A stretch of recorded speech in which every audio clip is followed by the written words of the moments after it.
Noticentro 1, CMI. Buenas noches, bienvenidos a las noticias. Los siguientes son los tres hechos más importantes de hoy en Colombia. La plenaria de la Cámara de Representantes aprobó en último debate el proyecto de ley que prohíbe las corridas de toros en Colombia. Esta iniciativa será conciliada por Senado y Cámara para que posteriormente pase a sanción presidencial. Además de la prohibición, el proyecto contempla que el gobierno debe adecuar un plan de reconversión económica para las personas que dependen de dicha actividad. Vamos a hablar más de esta noticia en nuestra emisión nacional a las 9 de la noche.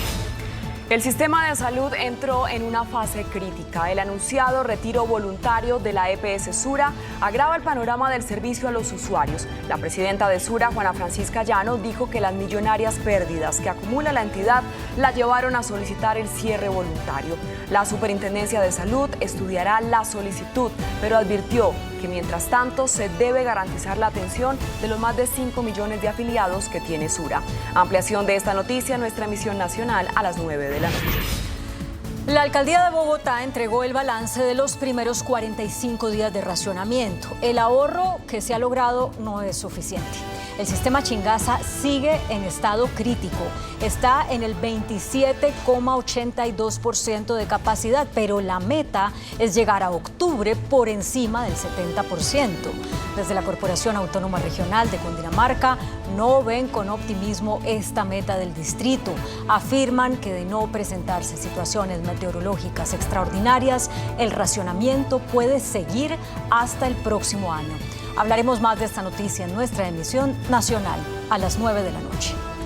Las siguientes son las noticias más importantes del mundo hoy. Tras bombardeo por error, Israel lanza nuevo ataque a Rafah y deja 21 muertos. España, Irlanda y Noruega formalizan reconocimiento a Estado palestino. Alegato final en el juicio al expresidente Trump por pagos a la actriz porno Stormy Daniels. Por primera vez, la marihuana supera al alcohol como droga de consumo diario en Estados Unidos. Alerta máxima por vientos huracanados y granizo gigante en Texas. Putin amenaza con una guerra mundial a Europa. Papa Francisco se disculpa por usar la palabra mariconería para describir situación en algunos seminarios. Otro ataque del ejército israelí a campamentos de refugiados en Rafah deja al menos 21 personas sin vida, al tiempo que los militares toman el control del último refugio de desplazados en Gaza.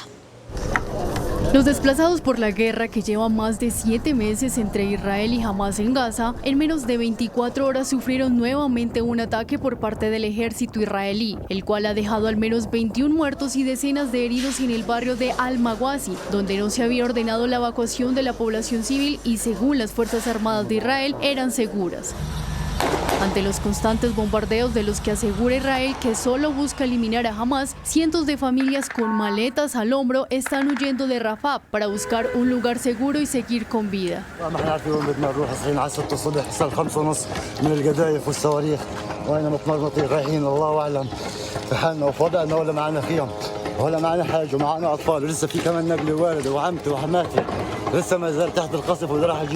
Entre tanto, el ejército dijo que el ataque que dejó al menos 45 personas sin vida se basó en información de inteligencia precisa que indicaba que terroristas de Hamás se encontraban allí. The strike was conducted using 2 munitions with small warheads suited for this targeted strike. We're talking about munition with 17 kilos of explosive material. This is the smallest munition that our jets can use. Our munition alone could not have ignited a fire of this size. Our investigation seeks to determine what may have caused such a large fire to ignite. El ejército con sus tanques de guerra han llegado por primera vez al centro de la ciudad de Rafah, al sur de la franja de Gaza. España, Irlanda y Noruega reconocieron oficialmente a Palestina como Estado, una decisión que provocó la indignación de Israel y muestra además divisiones en la Unión Europea. Es oficial, España, Irlanda y Noruega reconocieron al Estado palestino. Los tres países europeos lideran sus esfuerzos para reimpulsar una solución de dos estados para el conflicto israelí-palestino y el cese del fuego inmediato en la guerra en la Franja de Gaza. El Gobierno de España aprobará el reconocimiento oficial del Estado de Palestina. España se sumará así a los más de 140 países que ya reconocen en el mundo a Palestina como Estado. Se trata de una decisión histórica que tiene un único objetivo, y es el de contribuir a que israelíes y palestinos alcancen la paz. Lo que Palestina agradeció por su reconocimiento oficial por parte de los tres países.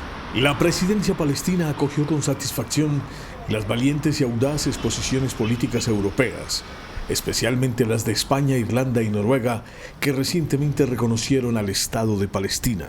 Entre tanto, la decisión de Madrid, Dublín y Oslo indignó a Israel y a las tensiones que han aumentado en los últimos días, por lo que Israel prohibió al consulado español en Jerusalén prestar servicios a palestinos y acusó a España de estar incitando el genocidio.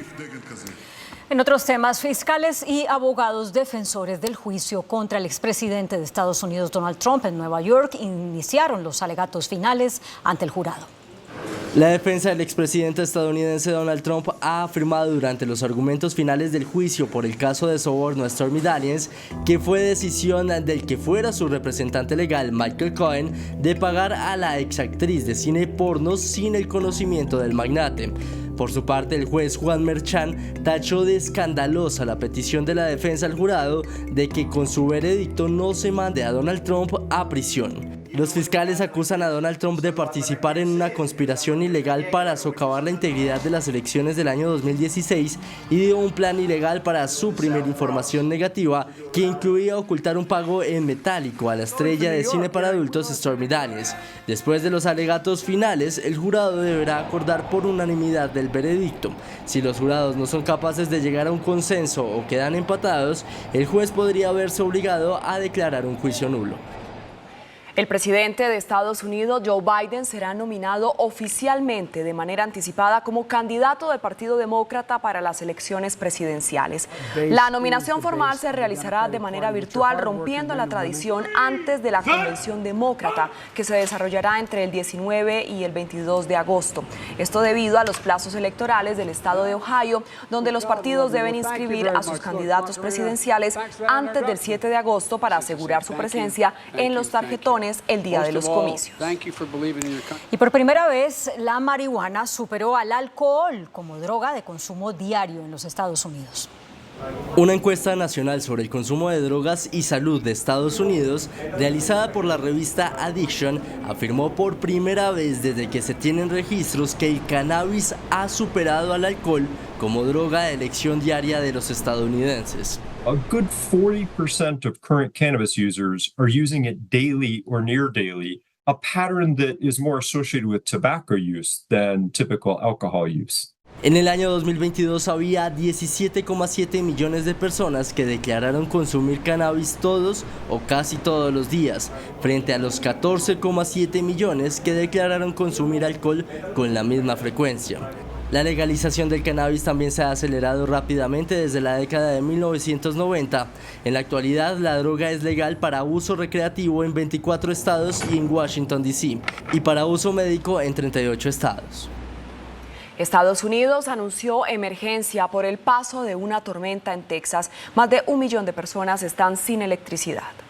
Más de 1 millón de personas en Texas se quedó sin electricidad este martes cuando una poderosa tormenta provocó otra ronda de clima violento en el estado, que aún se recupera de un desfile casi implacable de tormentas destructivas y mortales en las últimas semanas que dejaron al menos 23 personas sin vida.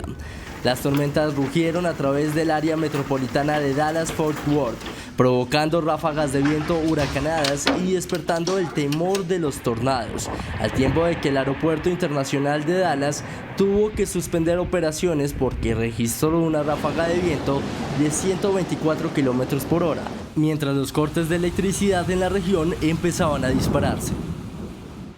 El presidente de Rusia, Vladimir Putin, lanzó una nueva amenaza de guerra mundial si la OTAN le permite a Ucrania el uso de armamento occidental para atacar objetivos en territorio ruso. Ante la solicitud del presidente de Ucrania a los países occidentales que le envían ayuda militar de que le permitan atacar infraestructuras situadas dentro de la Federación Rusa con el apoyo que le envían, el presidente ruso Vladimir Putin amenazó a Europa con graves consecuencias en caso de que los países de la OTAN permitan a Kiev el uso de armamento occidental contra objetivos en territorio ruso. Представители стран НАТО, особенно в Европе, особенно в малых странах, они должны вообще отдавать себе отчет, с чем они играют. Они должны помнить о том, что это, как правило, государство с небольшой территорией и с очень плотным населением. И этот фактор, который они должны иметь в виду, прежде чем говорить о нанесении ударов вглубь российской территории. Это серьезная вещь, и мы, конечно, самым внимательным образом. Por su parte, el primer ministro belga dijo que los aviones de combate F-16 que entregará Ucrania solo se podrán utilizar en territorio ucraniano y no para atacar directamente a Rusia. El Papa Francisco se disculpó luego de afirmar que había mucha mariconería en los seminarios y recordó que en la iglesia hay espacio para todos. Luego de que el líder de la Iglesia Católica se refiriera a que ya hay mucha mariconería en una reunión a puerta cerrada en la Asamblea de la Conferencia Episcopal Italiana para defender la posición de no admitir a homosexuales en los seminarios, por medio de un comunicado emitido por el Vaticano, el Papa Francisco manifestó que nunca ha querido ofender ni expresarse en términos homofóbicos, por lo que dirige sus disculpas a quienes se han sentido ofendidos por el uso de un término divulgado por otros. Además de la aclaración y la disculpa, pidió recordar las palabras que tantas veces ha afirmado. En la iglesia hay sitio para todos tal como somos sin importar diferencias. En Perú, la Fiscalía Nacional denunció constitucionalmente a la presidenta Dina Boluarte por el cohecho en el caso Rolex. Estos hechos expuestos en el documento indicarían que la mandataria habría actuado dolosamente al recibir como donaciones los lujosos relojes y las joyas. El ejército chino presentó varios perros robot con armas capaces de apoyar a los militares en combate. Durante recientes ejercicios militares con Camboya, las Fuerzas Armadas de China mostraron un perro robot con un rifle automático montado en su espalda, esencialmente convirtiendo al mejor amigo electrónico del hombre en una máquina de defensa y ataque. El video realizado durante el ejercicio China-Camboya Golden Dragon 2024 también muestra al perro robot caminando, saltando, acostándose y moviéndose hacia atrás bajo el control de un operador remoto. En uno de los retos, el robot que dispara rifles conduce una unidad de infantería a un edificio simulado. China es uno de los principales exportadores de drones y robots del mundo, pero el año pasado su Ministerio de Comercio impuso nuevos controles de exportación de tecnología, citando la necesidad de salvaguardar la seguridad y de tener equipos propios. Pregunta a Yamil. Muy buenas noches. El gobierno nacional denunció hoy que hay fallas estructurales en el sistema de salud en el país y ratificó la necesidad de una reforma integral a la salud. El gobierno hizo la afirmación en un comunicado expedido a propósito de la solicitud de la EPS Sura de un desmonte progresivo de sus servicios. Nuestra invitada esta noche es la doctora Ana María Vesga, quien es la presidenta de ASEMI. ASEMI es la Asociación Colombiana de Empresas de Medicina Integral, es decir, es la representante de las EPS en Colombia. Doctora Ana María, muchas gracias por aceptar esta invitación. Cuéntenos, por favor, en qué consiste la crisis ahora de las EPS.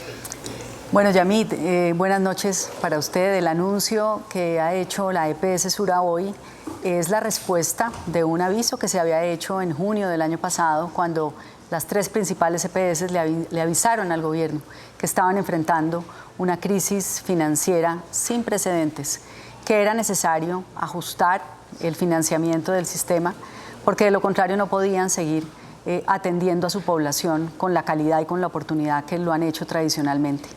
Hoy, un año después, esas tres EPS, Sura ha presentado hoy su retiro voluntario, Compensar lo hizo hace unas semanas y EPS Sanitas está intervenida por el gobierno. Es la consecuencia, evidentemente, de una crisis que se viene acumulando, particularmente después de la pandemia, y de un incremento en el gasto en salud de los colombianos que no se ve reflejado en el incremento de la unidad de pago por capitación, que es lo que reciben las EPS por cada colombiano. Es decir, estamos gastando más de lo que nos está entregando el Estado colombiano para la prestación de los servicios de salud. Es decir, lo que usted dice, doctora Ana María, es el origen de la crisis está en la falta de un reajuste en las UPC, que es la unidad per cápita, que es lo que el Estado paga por cada paciente. Sí, la realidad es que ese es un ejercicio que se hace anualmente y se calcula en función del consumo del sistema en los años anteriores, pero se ha venido actualizando bajo una metodología que se quedó, digamos, cortica para la forma como está consumiendo el sistema actual. Quiero decir con esto, hoy tenemos población más enferma, hoy tenemos más viejos. El sistema ha ido incluyendo nuevas tecnologías en el plan de beneficios y afrontamos una pandemia. Entonces, todo ese conjunto ha cambiado la forma en que se consume la salud, en que los colombianos requieren atención en salud. Y la UPC, en su cálculo, no ha reconocido realmente pues, ese nivel de incremento en el gasto. Eso sumado al hecho de que hay otras tecnologías u otros servicios que no están incluidos en esa UPC, que se pagan a través de otro mecanismo que se llaman los presupuestos máximos, sobre los cuales el gobierno presentó unos atrasos considerables el año anterior. Este año se ha puesto al día, pero con atrasos de casi 2 años. Entonces, eso tiene un impacto también financiero gigante sobre la salud de las EPS. ¿Y por qué no se reajusta el valor de las UPC? Pues nosotros lo hemos insistido, lo hemos presentado, no solamente las EPS, desde la academia, estudios de diferentes tanques de pensamiento, expertos han demostrado que el presupuesto de la salud, a pesar de que ha crecido en términos nominales, cuando uno ve lo que se está destinando al aseguramiento, es decir, a la UPC, no está creciendo en términos reales. Le pongo un ejemplo. Para el año 2024, el aumento de la UPC, que fue cerca del 11% nominal, cuando uno va a ver lo que se le metió al PBS y a las obligaciones que tienen que cubrir las EPS con ese recurso, realmente están recibiendo menos 5%. Entonces, menos 5% anual. Anual respecto del año anterior. Por ejemplo, se pretendió, y la Corte Constitucional en buena hora dijo la semana pasada, no se pueden tomar recursos de la UPC porque se pretendía tomar el 5% de ese recurso para financiar otros usos, equipos de salud en los territorios, infraestructura. Entonces, se le está exigiendo a las EPS hacer más con menos plata. Pero la Corte prohibió utilizar los recursos de UPC. Sí, la Corte la semana anterior, en un auto que celebramos y muy fundamentado, básicamente lo que dice es: la unidad de pago por capitación es una prima indivisible, es decir, es una plata que usted le entrega al asegurador, la EPS, para que lo administre. Usted no lo puede fragmentar ni lo puede destinar a otros usos distintos al aseguramiento. Y dice también la Corte que ese cálculo que no se ha hecho correcto y ese ajuste de la UPC ha derivado en la crisis financiera que están atravesando las EPS. Entonces, como consecuencia del fallo de la Corte, ¿qué pasó? Bueno, como consecuencia de ese auto, puntualmente, lo que sucede es que evitamos que nos quitaran el 5% de la UPC y que se empeorara la situación para este año. Ahora, lo que sigue y lo que debería continuar es el ajuste, volver a hacer el ejercicio para el año 2024 y ajustar. Estamos en junio, llevamos un semestre, tenemos un semestre para corregir la tendencia que llevamos este año. El gobierno, la presidencia de la República, además, expidió esta tarde, doctora Ana María, un comunicado en el que dicen que no es cierto que el gobierno nacional esté destruyendo el sistema de salud. ¿Eso es verdad? Yo creo que el gobierno ha dejado de tomar, yo diría, por un lado, el gobierno anunció pronto en campaña, pero luego cuando inició, que las EPS no seguirían en el sistema. Esa fue la primera reforma que se radicó, que si usted recuerda, primero desaparecían en la primera reforma que se radicó en febrero del 23, posteriormente transitaron a este modelo de gestoras. Mucho se ha dicho que son intermediarias, que no agregan valor. Yo creo que se ha ido desestimando y subestimando el papel de las EPS y su rol tan importante en el sistema. Se avanzó en una reforma a la salud que ha generado enorme incertidumbre en el sistema y ha generado más consumo, porque los colombianos preocupados por la desaparición de sus EPS han ido a buscar más servicios.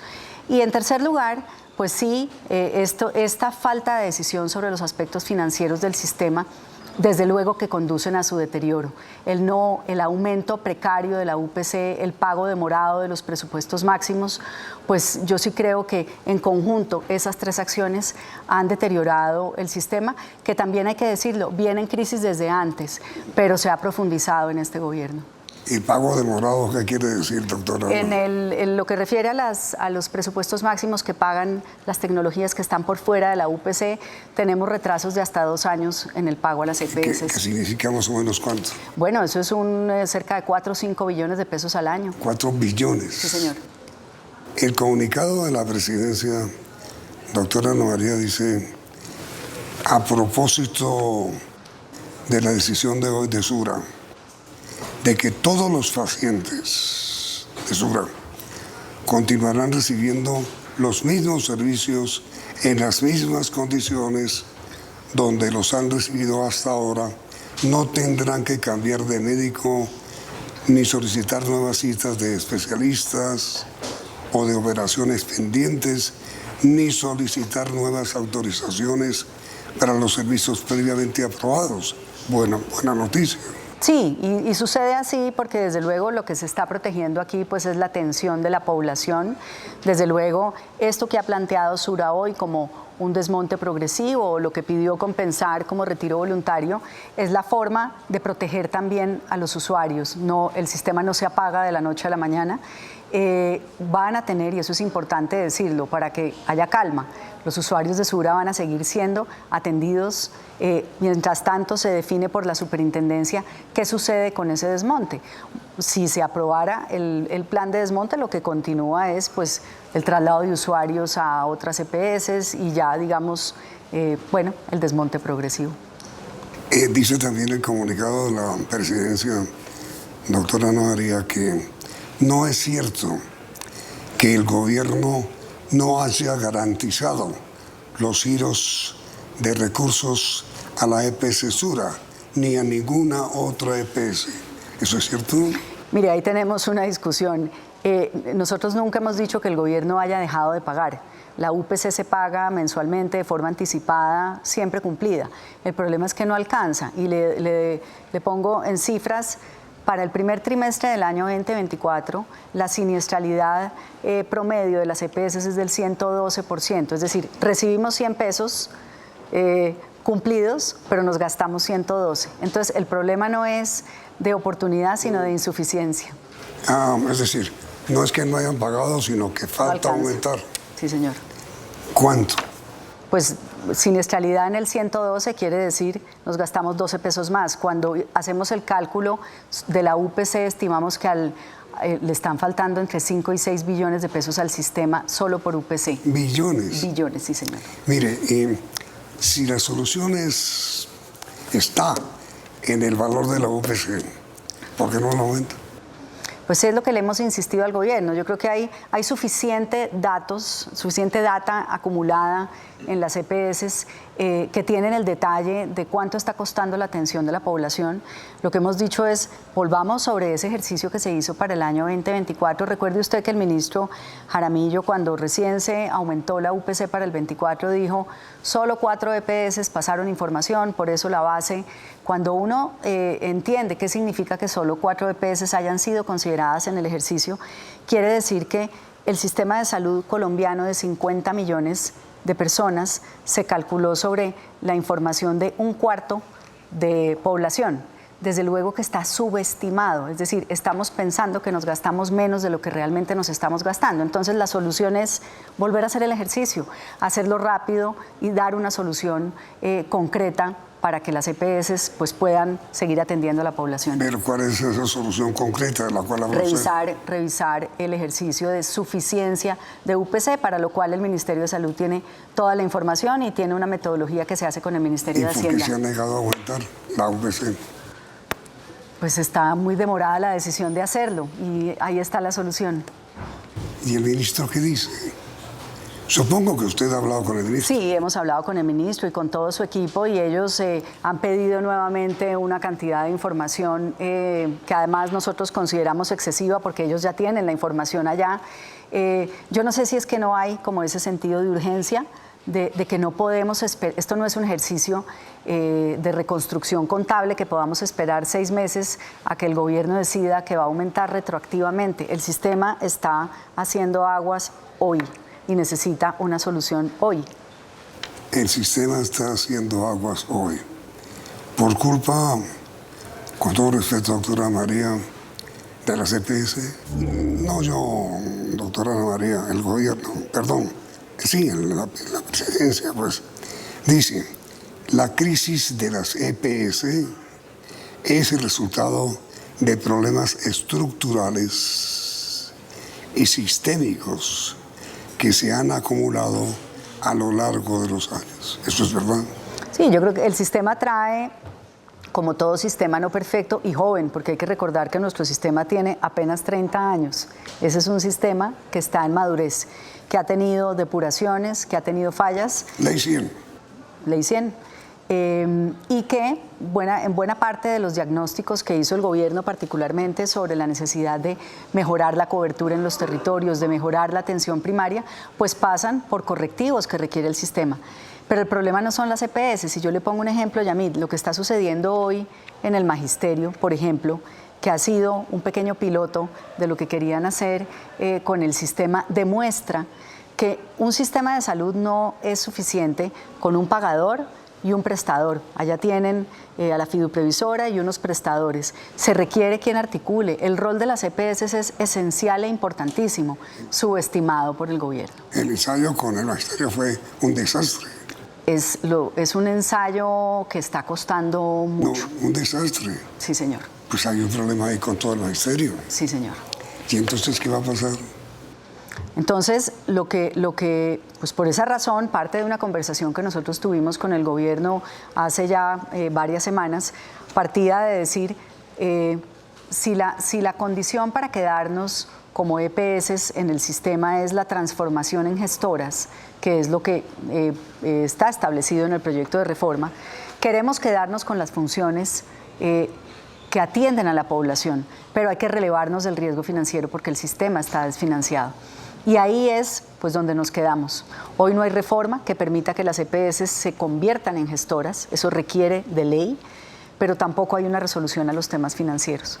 Entonces, como se lo dijimos al ministro en una comunicación que le remitimos desde el gremio la semana pasada, en ese escenario, pues el retiro voluntario aparece como la única de las opciones y era la última opción que querían considerar las EPS. Ese retiro voluntario lo planteó ya compensar, ¿no? Sí, señor. ¿Y no ha pasado nada?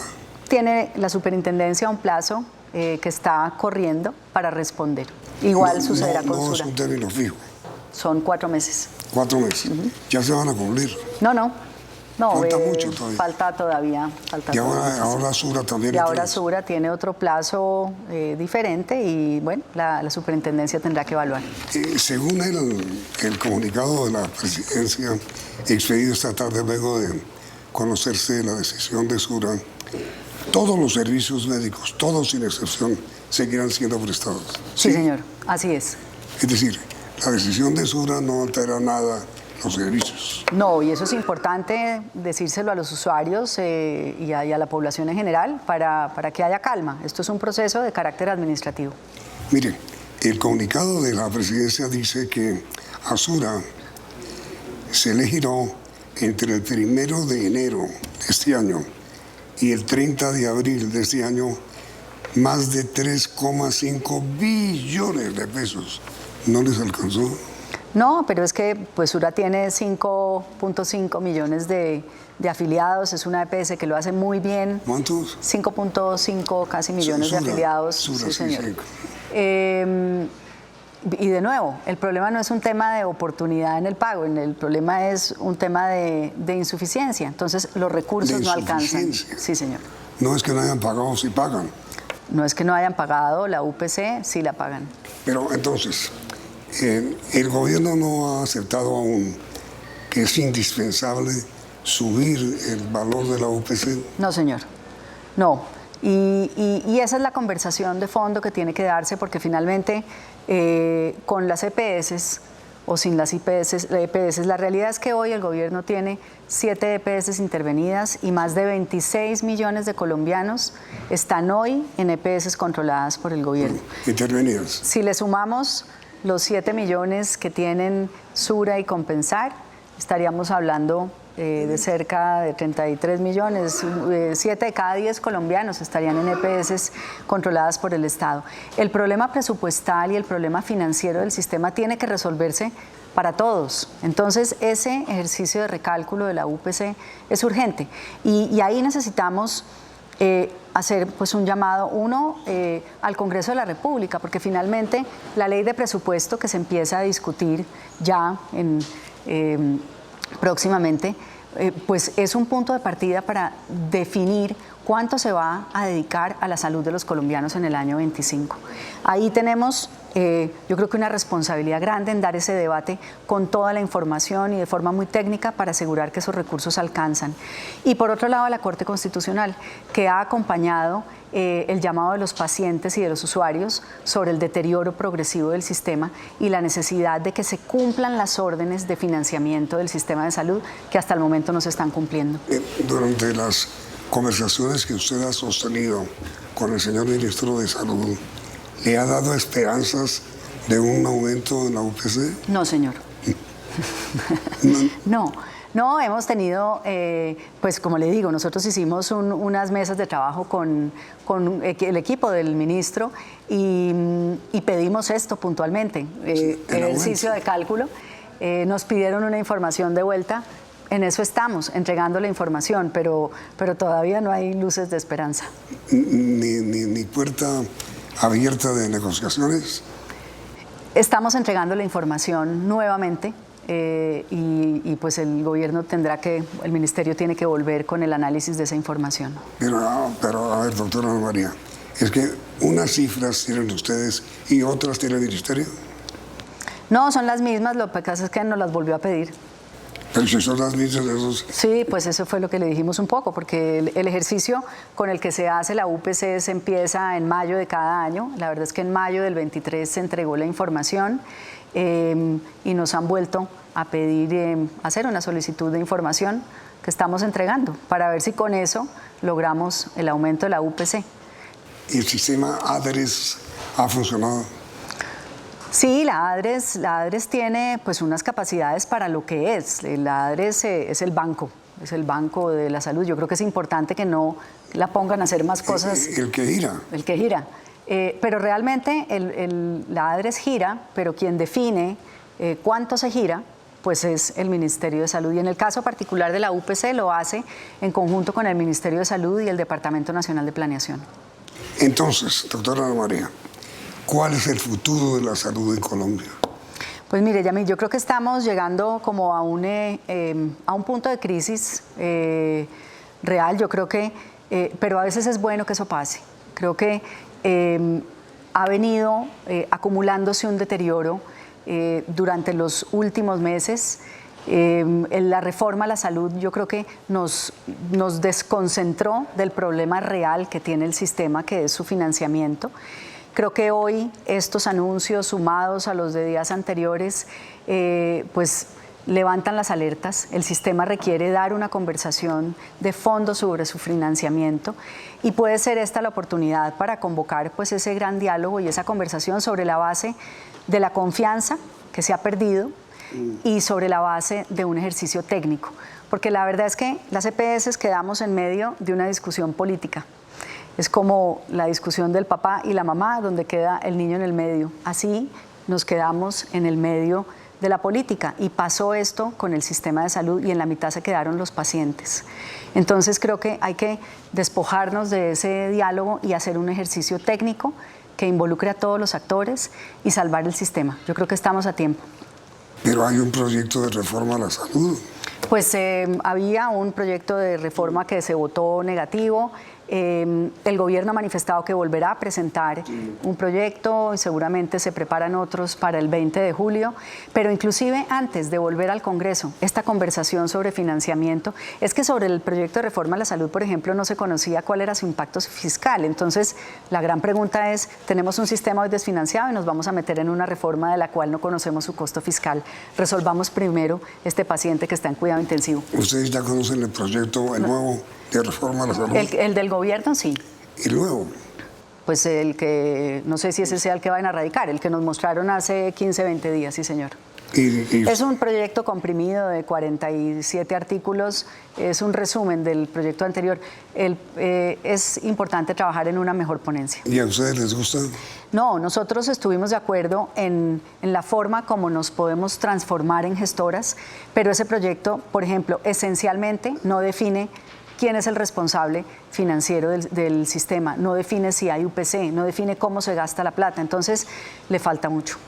Pero este proyecto, o el nuevo proyecto del gobierno, elimina las EPS prácticamente. Las convierte en gestoras. En gestores. Y ustedes obviamente pues no aceptan eso. Pues aceptamos convertirnos en gestoras bajo unas condiciones, pero esencialmente con la condición de que el dinero alcance, porque hemos dicho queremos preservar en el sistema nuestra gestión frente a los usuarios, conformar las redes de prestación, agenciar a los usuarios, representarlos, es decir, hacer los contratos, todo lo que tiene que ver con la gestión de la salud. Si podemos preservar el corazón del sistema, ahí hemos estado dispuestos a avanzar con el gobierno en eso. Pero esta situación de hoy, con un sistema desfinanciado en el que no se toman las soluciones, pues no parece que tiene mucho futuro. Pero mire, doctora Ana María, me parece que hay un dato terrible para ustedes, que es que ustedes recaudan 90 billones de pesos. Más o menos, sí, señor. Y no puede sostenerse con 90 billones. Yamil, pero 90 billones es lo que vale la salud de más de 50 millones de colombianos. Es un sistema súper eficiente. Cuando vemos lo que se hace con 1.400.000 promedio, que es lo que se paga por cada colombiano anualmente, al que se le garantiza prácticamente todo, porque tenemos un plan de beneficios ilimitado. Es un sistema súper eficiente.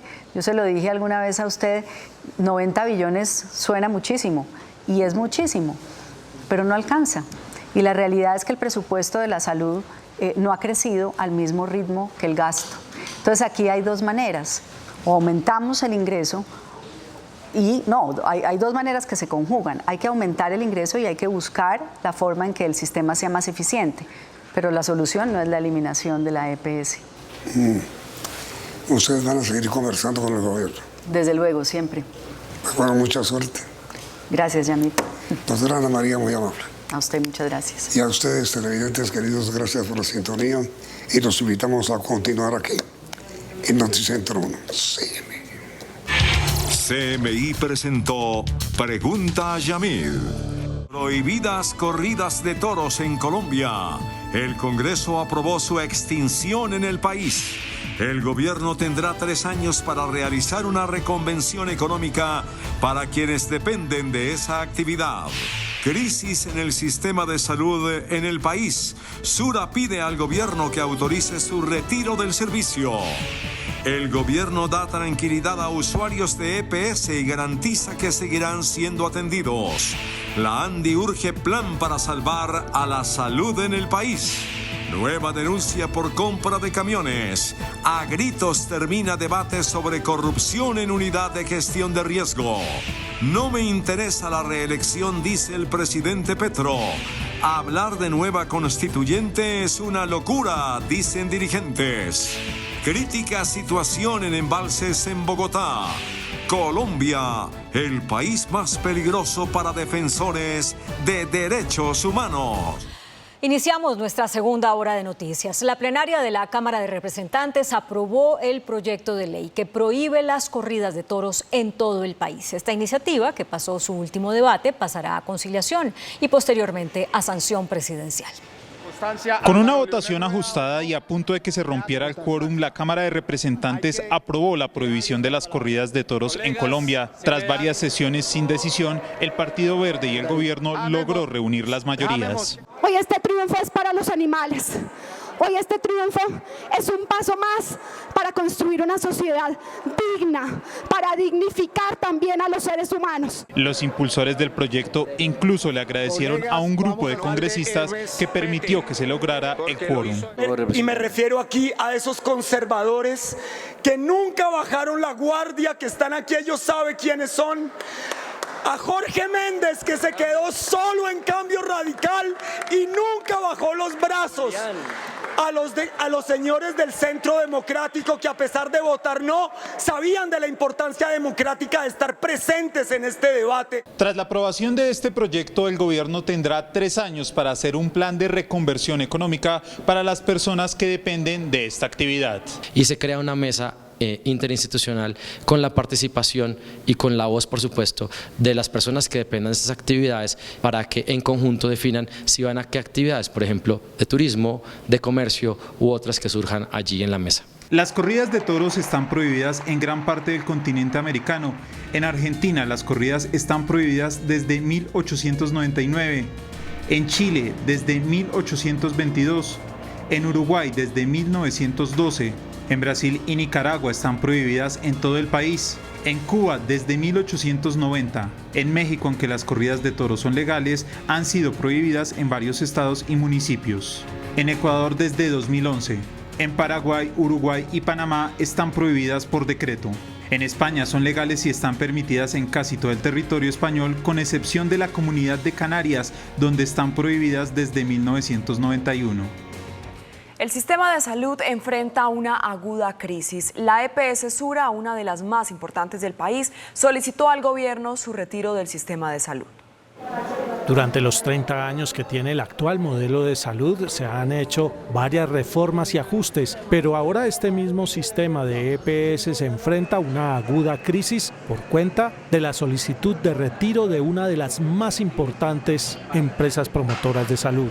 Con la lectura de un documento dirigido al gobierno, la presidenta de Sura, Juana Llano, solicitó formalmente la autorización para el desmonte progresivo de las actividades de la EPS de este grupo financiero. Nuestra propuesta de desmonte progresivo tiene recomendaciones que, de ser aceptadas, nos permite seguir cumpliendo con las expectativas de servicio a nuestros afiliados y realizar una transición coordinada y planificada que garantice la entrega completa de la información clínica y favorezca la continuidad de los tratamientos según las necesidades de salud de las personas. El diagnóstico hecho por la presidenta de Sura sobre la situación que llevó a solicitar la liquidación de la EPS apunta hacia un deterioro financiero que está en línea con la crisis que, según este mismo diagnóstico, enfrenta el sistema de salud. El país gasta más de lo que el sistema de salud tiene disponible para costearlo. La inadecuada financiación de nuestro sistema de salud es histórica y estructural. En los últimos 2 años, la EPS de Sura acumuló pérdidas por más de 360.000 millones de pesos. En el proceso de desmonte, esta empresa de salud tiene que echar mano de las reservas técnicas. La presidenta de la Asociación de Empresas de Medicina Integral, Ana María Vesga, advirtió que los recursos destinados por el gobierno para la atención de los afiliados a las EPS son insuficientes ante la creciente demanda de tratamientos y de medicamentos. Según la presidenta de ASEMI, el gremio que representa a las EPS, aunque estas compañías reciben 90 billones de pesos al año, estos recursos no alcanzan para atender las necesidades de salud de 50 millones de habitantes en Colombia. Por eso el llamado ha sido a revisar la unidad de pago por capitación, que es lo que se paga por cada colombiano, que tuvo un incremento leve para el año 2024 y que evidentemente pues hoy no está alcanzando y está mostrando los resultados frente a la decisión de las EPS de anunciar en algunos de los casos el retiro voluntario. Sobre el anuncio del desmonte voluntario de la EPS Sura, la presidenta de ASEMI, Ana María Vesga, dijo que esta situación estaba advertida. Es una crónica anunciada, porque esto se avisó hace un año.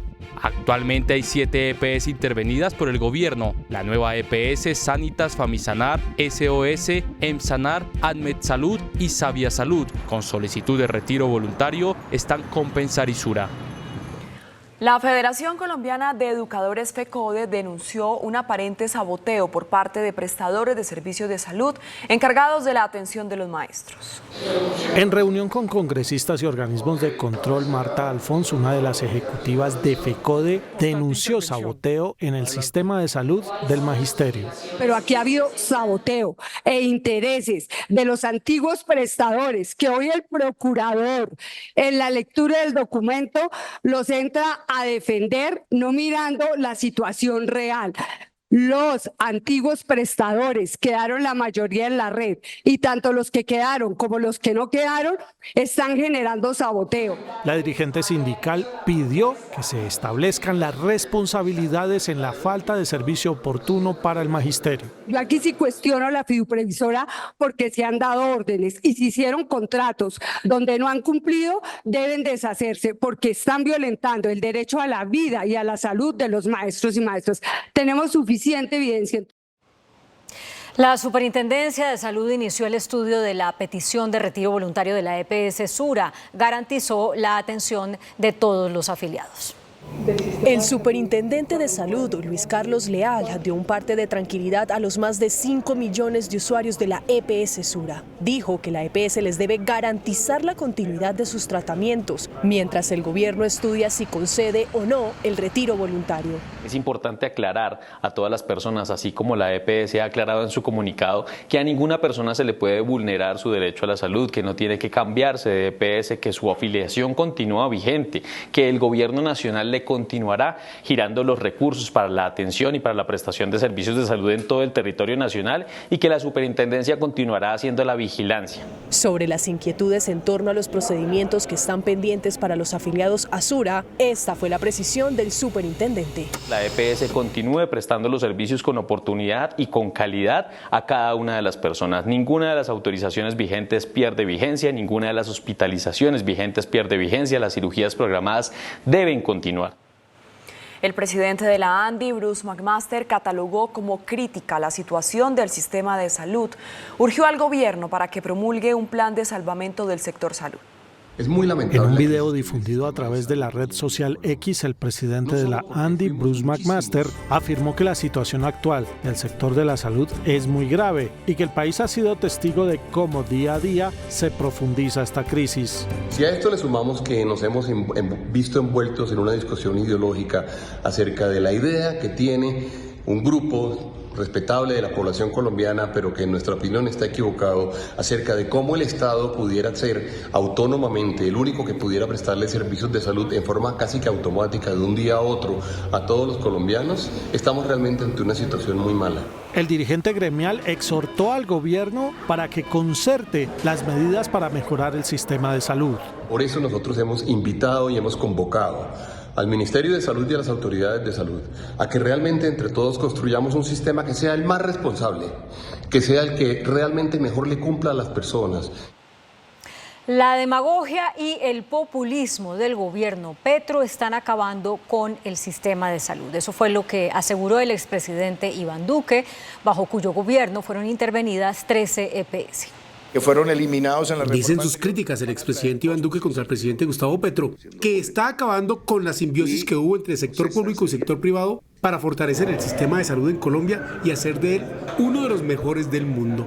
Duele que con populismo, con sectarismo ideológico y con el deseo de acabar la presencia de los privados en el sistema, se esté desmoronando lo que por tantos años se creó en Colombia. Esa actitud demagoga, populista y demencial hoy trae la noticia de que una EPS como Sura se quiere retirar del servicio. Según el expresidente, el único responsable de la crisis de la salud es el actual gobierno. El gobierno nacional respondió a los cuestionamientos tras la solicitud de la EPS Sura de salir del sistema de seguridad social. Aseguró que está garantizada la atención de los afiliados. A través de un comunicado, la Presidencia de la República entregó un parte de tranquilidad a los usuarios de la EPS Sura, aseguraron que los servicios continuarán con normalidad y ratificaron que los problemas en la EPS son estructurales. No es cierto que el gobierno nacional esté destruyendo el sistema de salud. La crisis de las EPS es el resultado de problemas estructurales y sistémicos que se han acumulado a lo largo de los años y no a situaciones coyunturales recientes. Agregaron que la solicitud para desmontar a la EPS Sura requiere un estudio previo y puede ser aprobada o negada. Asimismo, aseguraron que el gobierno siempre cumplió con los pagos a Sura. El gobierno nacional ha asegurado cada obligación financiera a las EPS. A Sura le giró entre el 1 de enero y el 30 de abril más de 3,5 billones. El gobierno nacional agregó que de ser aprobada la reforma a la salud, las EPS podrán transformarse en gestoras de salud y contribuir a la prestación de servicios médicos. En Antioquia, especialmente en Medellín, hay incertidumbre entre usuarios de la EPS Sura sobre el futuro de la atención en salud. De los 5.5 millones de afiliados que tiene Sura en todo el país, cerca de 3 millones, es decir, más de la mitad se encuentran en Antioquia, de ellos 1.600.000 están en Medellín.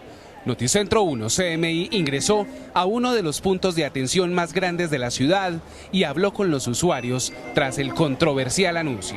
¿Qué va a pasar con nosotros los usuarios del EPS Sura? Que se va a terminar la atención médica y nosotros necesitamos saber cómo vamos a quedar con la salud o quién nos va a seguir atendiendo la salud. Nosotros no vemos cómo o qué EPS de las existentes pueda recibir 5 millones de usuarios nuevos. Tras el anuncio de la EPS Sura de retirarse voluntariamente del sistema de salud, el primero en reaccionar fue el alcalde de Medellín, Federico Gutiérrez. El mandatario responsabilizó al presidente Gustavo Petro de la crisis que hoy enfrentan millones de usuarios. Sistema de salud lo destruyen, ponen en riesgo la vida de la gente. Y yo lo que pregunto es, y lo que digo, hasta que el presidente Petro acabó con el sistema de salud para poner en riesgo la vida de los colombianos. Muy difícil todo esto que está pasando, se está destruyendo el logro social más grande de Colombia en los últimos 30 años. La Organización de la Salud pidió al gobierno nacional claridad en medio de la incertidumbre que hoy viven decenas de antioqueños.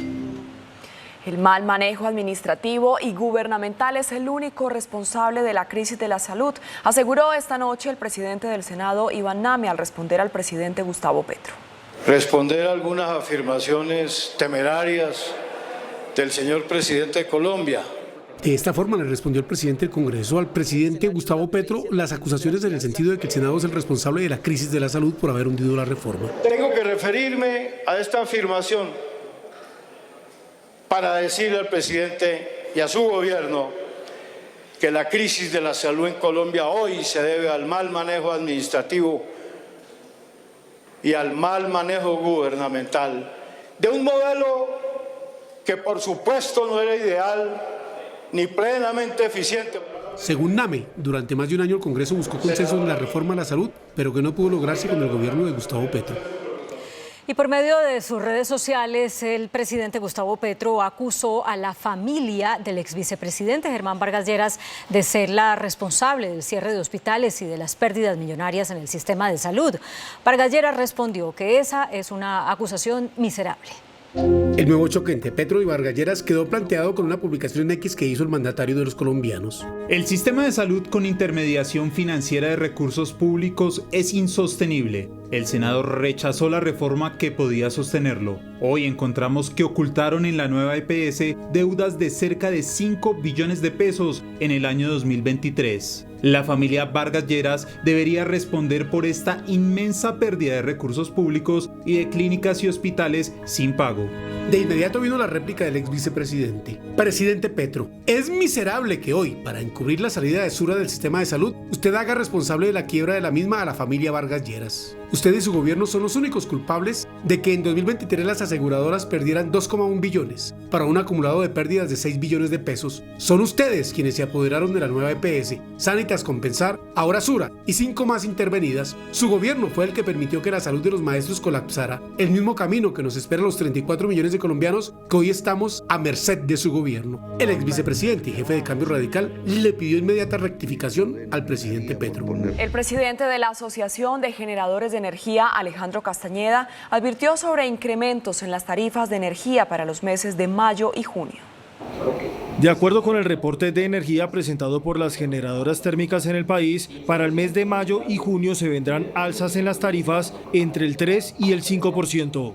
Esto representa que los incrementos, dependiendo de la región, subirán de 35 a 50 pesos por kilovatio hora. La mayor participación de las plantas térmicas, que alcanzó hasta un 55%, se dio para compensar la disminución de la generación hidráulica afectada por la sequía que llevó a los embalses a niveles críticos. En el mes de abril la restricción sube por esa decisión de generación térmica forzada y lo que se va a ver es el incremento o en mayo o en junio, dependiendo del ciclo de facturación del usuario. El dirigente explicó que este aumento se dio debido a que las térmicas tuvieron generación forzada durante 20 días de abril, según determinó el gobierno a través de una resolución del Ministerio de Minas. Se pasaron de restricciones cercanas a los 1.000 a 2.000 millones de pesos día a unos casi 40.000 millones de pesos hacia finales de abril. La agremiación también advierte que se viene un déficit de energía en 2026 del 2% y del 4% para 2027. De no tomarse medidas desde ya, se tendrá un racionamiento.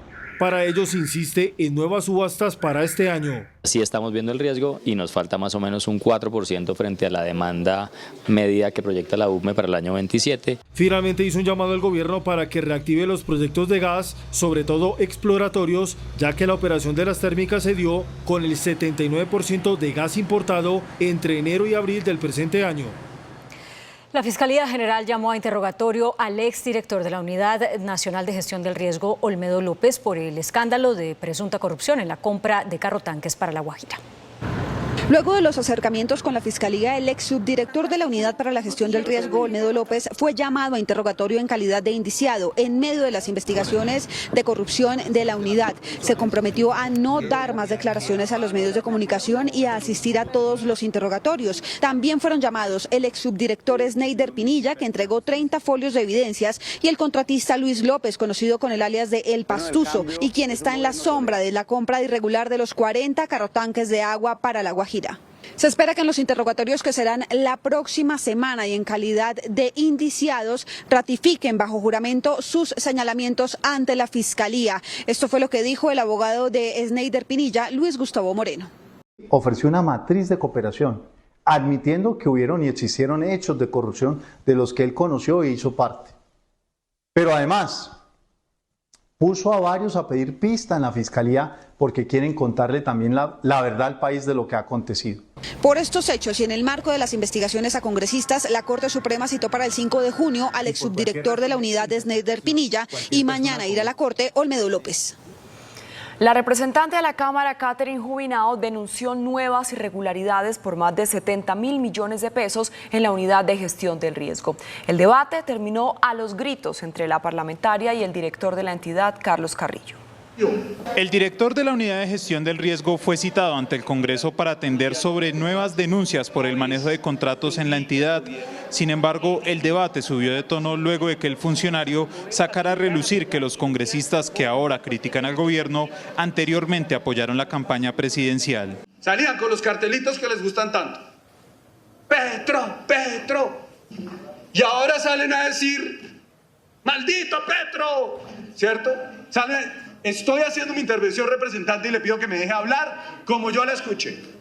Porque si ustedes van a editorializar lo que yo digo, pues es muy difícil. La representante Catherine Jubinao incluso interrumpió la intervención de Carrillo.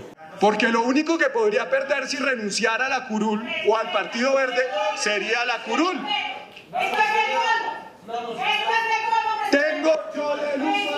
Representante, por favor. Representante, por favor. Yo le pido que se calme, representante. El representante verde Duvalier Sánchez le reclamó al funcionario por no escuchar una de sus intervenciones. ¡Se responda! ¡Se acabó! ¡Cállese! ¡Déjenme hablar! ¡Yo lo escuché!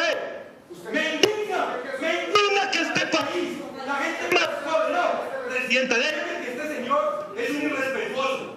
En el debate se denunciaron más irregularidades en contratos en la compra de carrotanques en la entidad durante la administración de Olmedo López. El presidente Gustavo Petro respondió a los sectores políticos que aseguran que él busca quedarse en el poder a través de una constituyente. Indicó que no le interesa la reelección.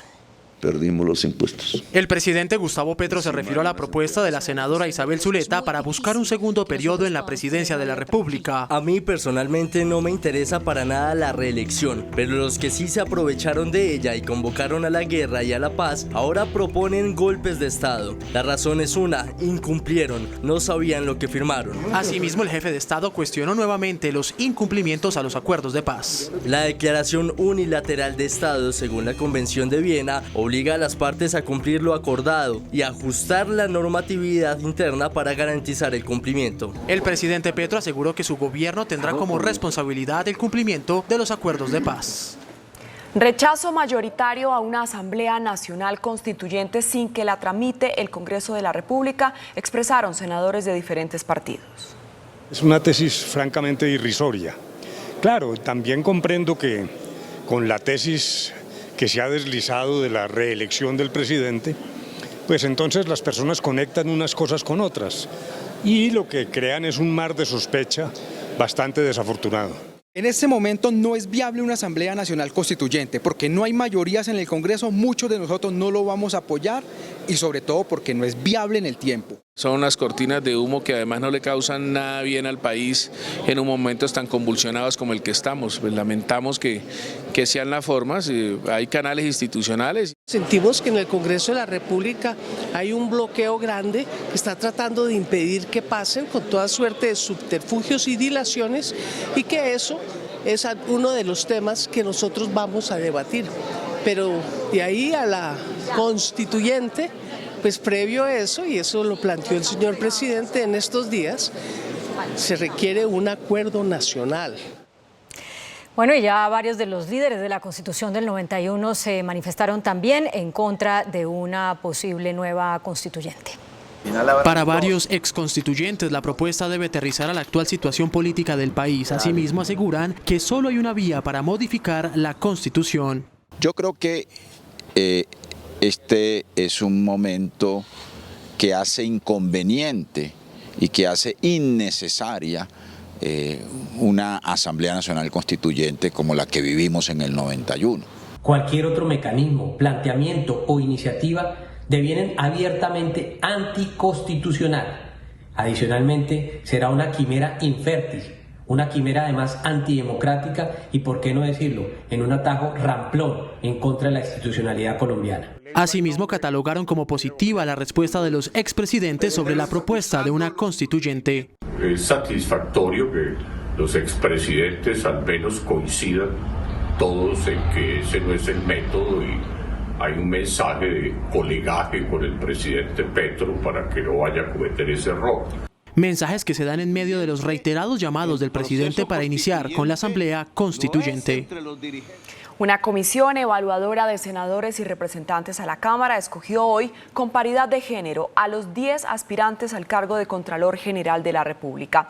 La elección será el 12 de junio.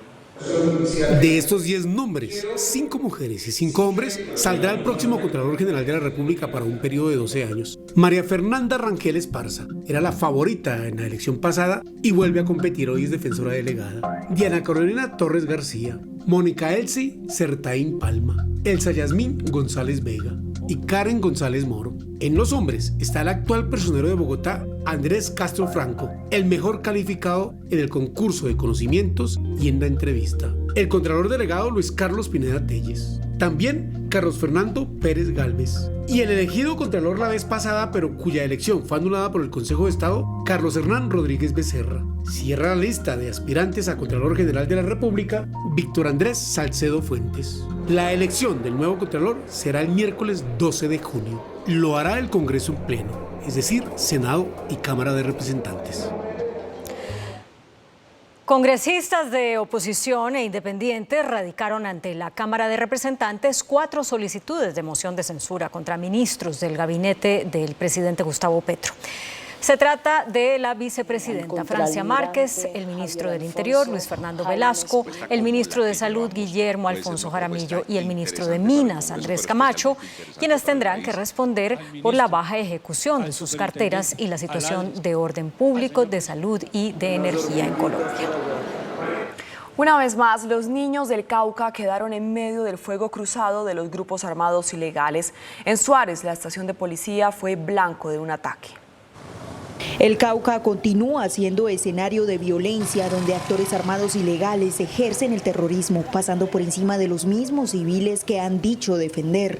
Esta vez el indeseable turno fue para Suárez, ubicado en el norte del departamento, donde 2 hombres a bordo de una motocicleta lanzaron 2 artefactos explosivos a la estación de policía en pleno casco urbano y cerca a la institución educativa técnica agrícola de Suárez, donde los estudiantes se refugiaron debajo de sus escritorios y entre cantos y oraciones trataban de ignorar el ruido de la guerra.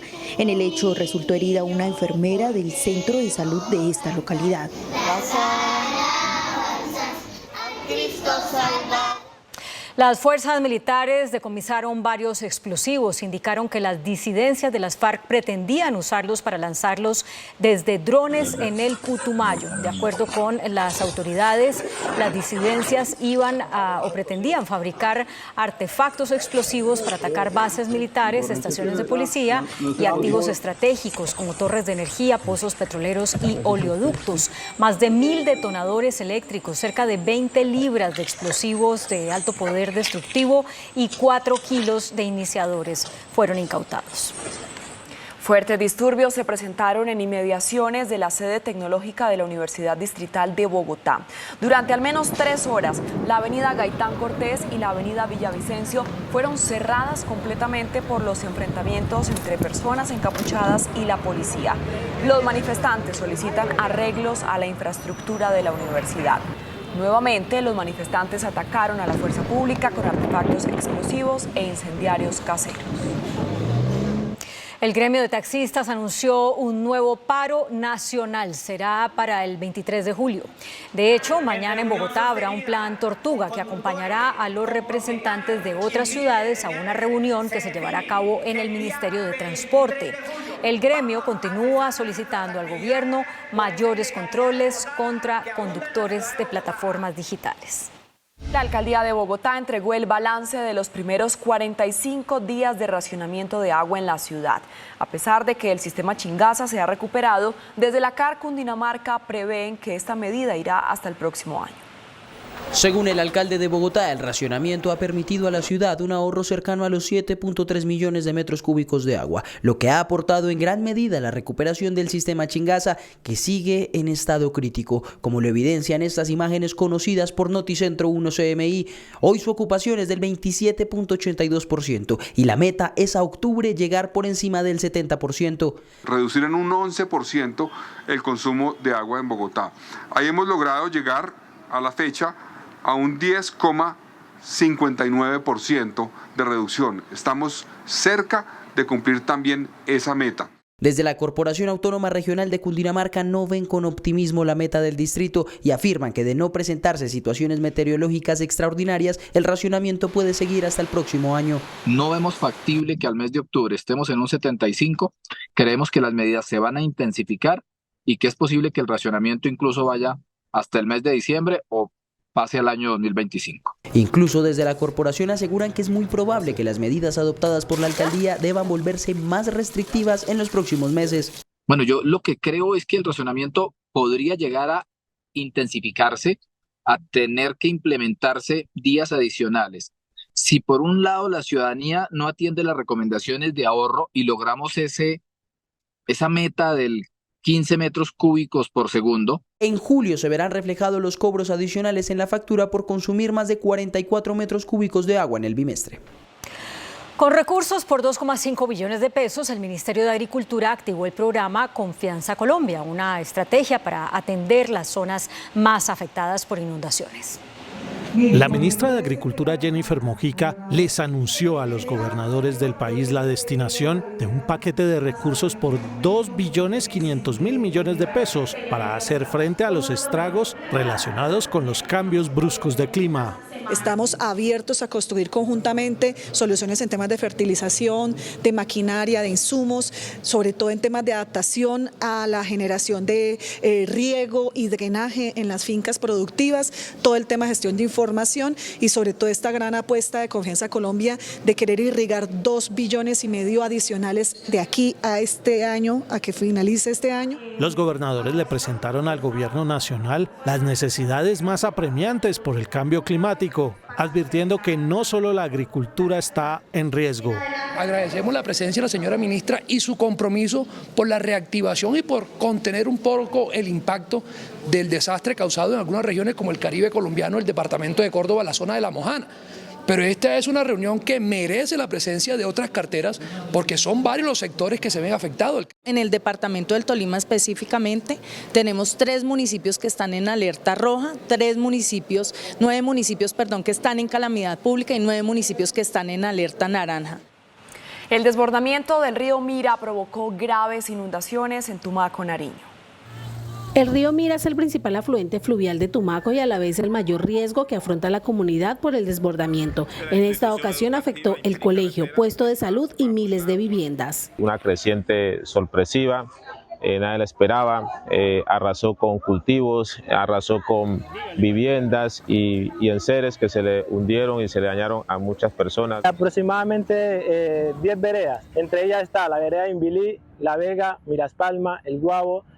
Tenemos La Peña y otras veredas hacia la zona río abajo. Desde las 2 de la mañana los damnificados siguen sacando agua de sus hogares. Unidades de entidades de socorro y Defensoría Regional del Pueblo llegaron a la zona. ¿Qué esperan de la administración? ¿Esperan de las instituciones respuesta? Las autoridades continúan realizando el censo para determinar las afectaciones. Colombia sigue siendo el país más peligroso del mundo para los defensores de derechos humanos. Hoy fue publicado el más reciente informe de Frontline Defenders, una ONG que trabaja por la protección de líderes en el mundo, según el cual el país concentró casi la mitad de los asesinatos de defensores a nivel global. Diana Montilla es una defensora que se ha jugado la vida por los derechos humanos en Nariño. Tras denunciar reclutamiento forzado de una niña menor de 14 años, su posterior desaparición y su asesinato ha recibido constantes amenazas. Por ello, hoy la Corte Interamericana le otorgó medidas cautelares. Es una medida que urge, no solamente en mi caso como abogada defensora de derechos humanos en el departamento de Nariño, en razón a esa persecución, a esa cantidad de amenazas, sino también el reconocimiento a la valentía de las familias que han sido víctimas. Así como Diana, cada día son muchos los defensores que por ejercer su labor no solo son amenazados, sino asesinados. Una situación que pone a Colombia en la mira de las organizaciones internacionales. Es muy preocupante que Colombia vuelva a ser el primer país en el mundo donde más líderes y personas defensoras de derechos humanos se asesinan. Según Frontline Defenders, el año pasado se documentaron 300 asesinatos de personas defensoras de derechos humanos a nivel global. 47% de estos casos ocurrieron en Colombia, lo que para Astrid Torres se convierte en una falla estructural del Estado.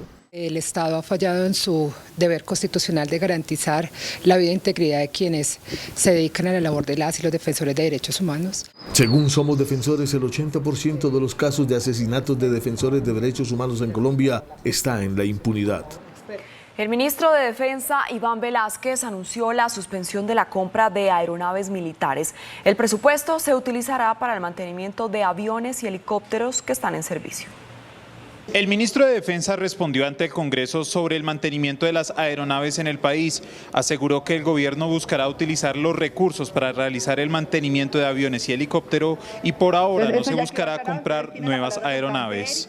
Hemos decidido que los recursos tienen que dirigirse al mantenimiento antes que a adquisición de nuevos equipos. Porque en realidad deben ser cerca de 59 que tenemos en tierra. El ministro asegura que hay destinados más de 220.000 millones de pesos para el mantenimiento de las aeronaves. La Jurisdicción Especial para la Paz expulsó de la justicia transicional al coronel retirado Robinson González del Río. Según la JEP, el coronel del Río incumplió de manera grave e injustificada sus compromisos ante ese tribunal. En el 2019, durante su sometimiento a la JEP, se comprobó que reincidió en actividades delictivas, incluyendo su participación en la estructura criminal y de narcotráfico conocida como la Cordillera Sur, vinculada con el Clan del Golfo. Autoridades en Bogotá capturaron a 8 integrantes de una temida banda de atracadores que operaba en el centro de la ciudad. De forma violenta y con un organizado prontuario, la banda denominada Los Diablos hurtaba hasta a 10 personas al día en el mismo punto de la ciudad, el cruce de la avenida Caracas con calle 13. La mayoría de sus víctimas, estudiantes universitarios y de colegio. Las rentas criminales que tenían estos delincuentes era un promedio de 50 millones al mes. De ahí nos imaginamos realmente cuántas personas diarias hurtaban. Estaban alrededor de 5 a 10 personas y una población estudiantil, básicamente, las tablets, los celulares, hasta el dinero de sus onces. A pesar del amplio material probatorio en poder de las autoridades, no son suficientes las denuncias. Por eso piden a la ciudadanía afectada por esta banda denunciar sus casos. Un juez de control de garantías otorgó medida intramural en establecimiento carcelario a 5 de los capturados y detención domiciliaria a los otros 3. El embajador de Palestina en Colombia, Rauf al-Malki, le dijo hoy a CMI que el ataque de Israel contra un campo de refugiados en Rafah no fue ningún error, sino un ataque premeditado. Pidió a la comunidad de países actuar para defender el derecho internacional y sancionar al régimen del primer ministro Benjamin Netanyahu. Las imágenes de las carpas de los refugiados palestinos ardiendo tras el bombardeo de Israel aún despiertan el horror del mundo. No fue ningún error, eso fue premeditado, porque no fue un solo misil, sino varios misiles. Y se volvió a repetir ayer y hoy, esta mañana también. Atacaron las tiendas de campaña de gente desplazada en Al-Mawasi, que también es una zona de Rafah. Un llamado a la comunidad internacional para parar el genocidio que comete Israel en Gaza. Los países tienen que actuar. Porque no se trata de Palestina, se trata de proteger lo que es la legalidad internacional, lo que ha construido la comunidad internacional desde la Segunda Guerra Mundial hasta hoy en día. En medio de la muerte y la destrucción, España, Irlanda y Noruega hoy reconocieron oficialmente como un Estado soberano y libre a Palestina. Es un paso más hacia el reconocimiento global del derecho del pueblo palestino hacia sus tierras, sus reclamos históricos sobre su tierra ancestral. Pese a que la decisión llega tarde según el embajador, se espera que en los próximos días otros países europeos tomen la misma decisión a favor del Estado palestino. La Organización para la Cooperación y el Desarrollo Económico lanzó recomendaciones al gobierno del presidente Gustavo Petro para estimular la inversión e impulsar el crecimiento de Colombia por encima del 1,3%. El informe de la Organización para la Cooperación y el Desarrollo Económico OCDE reveló que Colombia está por debajo de los índices promedio de inversión en América Latina. Según explicó el Centro de Evaluación, este rubro en la región está sobre el 20%, mientras el país está en un 19%. Se hacen recomendaciones para fomentar y agilizar la inversión con reglas de juego claras, seguridad jurídica y consensos con el sector privado. Necesitamos consensos entre el sector público, sector privado, gobiernos nacionales y subnacionales, y esto bajo un marco de armonización de la transición verde y justa que vemos como una oportunidad para América Latina y el Caribe y por supuesto en Colombia. Para el organismo, con la inversión se mejora la economía, hoy proyectada con un crecimiento entre el 1 y el 1,3%. Pensar en factores que aumenten la productividad laboral, en el caso de Colombia, y ahí vemos un potencial con la transición verde y justa en sectores como la agroindustria sostenible, el comercio sostenible, el transporte sostenible. Las mejores condiciones de la economía ayudarán a aumentar el empleo. El ministro de Hacienda, Ricardo Bonilla, urge la aprobación del proyecto que amplía el cupo de endeudamiento. El proyecto de ley para ampliar el cupo de endeudamiento fue presentado este martes por el gobierno ante las comisiones económicas del Congreso. El Ministerio de Hacienda manifestó que es necesaria la aprobación del proyecto debido a que las obligaciones de la deuda externa pueden poner en aprietos financieramente al Estado colombiano. El cupo se solicitó por 17.000 millones de dólares. Sinceremos las deudas del cupo de endeudamiento, son 12.000 millones que hay que incorporar por lo que no está en el cupo, más lo que la deuda que está comprometida deja en materia de intereses o servicio de la deuda. Gran parte de la deuda corresponde al crédito con el Fondo Monetario que viene desde pandemia. Estamos pagando desde el fondo y no nos abre disponibilidad. Entonces nos está dejando complicado la situación de caja. Los pagos a la FMI se harán en 4 cuotas en 2024 por cerca de 3.000 millones de dólares. En medio de la discusión en el Congreso de la República para incrementar el cupo de endeudamiento, el presidente Gustavo Petro emitió un mensaje en el que asegura que la actual situación financiera del país tiene varias causas ajenas a su gobierno. El jefe de Estado, a través de su cuenta de X, enumeró 4 puntos donde explica el por qué el Estado está gastando más dinero del que recibe. La primera razón, según el presidente, es el sobreendeudamiento que dejó el gobierno Duque. Deuda de corto plazo con el Fondo Monetario Internacional, deuda con Ecopetrol para subsidiar la gasolina, deuda con las electrificadoras por la opción preferente, deuda con las concesionarias de carreteras. La segunda razón de Petro es el alza de la tasa de interés mundial y la nacional que dispara el pago de la deuda acumulada. El presidente también culpó a la falta de debate en el Senado para tramitar el cupo de endeudamiento para pagar la deuda vieja. En su cuarto punto, el presidente Petro señaló a la Corte Constitucional. El hundimiento de media reforma tributaria con la decisión de la Corte Constitucional de permitir la deducibilidad de regalías en el impuesto de renta de las grandes carboneras y petroleras. Un mensaje que entrega el presidente en medio de la solicitud de su gobierno para reajustar el cupo de endeudamiento. Los exportadores pidieron al gobierno un plan de choque para reactivar la economía y ampliar las exportaciones. En el 13º Encuentro Empresarial de Comercio Exterior del Caribe celebrado en Barranquilla, el presidente Analdex planteó la necesidad de estimular las exportaciones, fundamental para la generación de empleos. Si nosotros exportáramos el promedio per cápita de los países de la región, deberíamos estar exportando más de 100.000 millones de dólares y estamos en 49.500. Consideró que debe mirarse a los mercados externos para aumentar la producción y las exportaciones. Le hemos planteado al gobierno la necesidad de un plan de choque que permita recuperar el dinamismo del aparato productivo, particular industria. Creo que las cifras muestran el comportamiento negativo del aparato industrial. Necesitamos recuperar esa dinámica. El dirigente gremial también llamó la atención sobre la deteriorada percepción de seguridad en el empresariado colombiano. El índice de capitalización de la bolsa, que mide el comportamiento de las 25 principales acciones, cerró a la baja. El índice selectivo MSCI Colcap de la Bolsa de Valores de Colombia bajó 0,36% a 1.408 puntos. La acción de Nutresa fue la que más subió, con una valorización de 15,14% a 40.300 pesos. La acción de Canacol Energy fue la que más bajó, con una pérdida de 5,98% a 12.900 pesos. La acción más negociada de la jornada fue la de Ecopetrol, al movilizar más de 30.000 millones de pesos, con una variación positiva de 3,48% a 2.380 pesos. El dólar cerró a la baja. Indicadores económicos en Noticentro 1C. La tasa representativa del mercado que regirá para mañana miércoles será de 3.853 pesos con 9 centavos.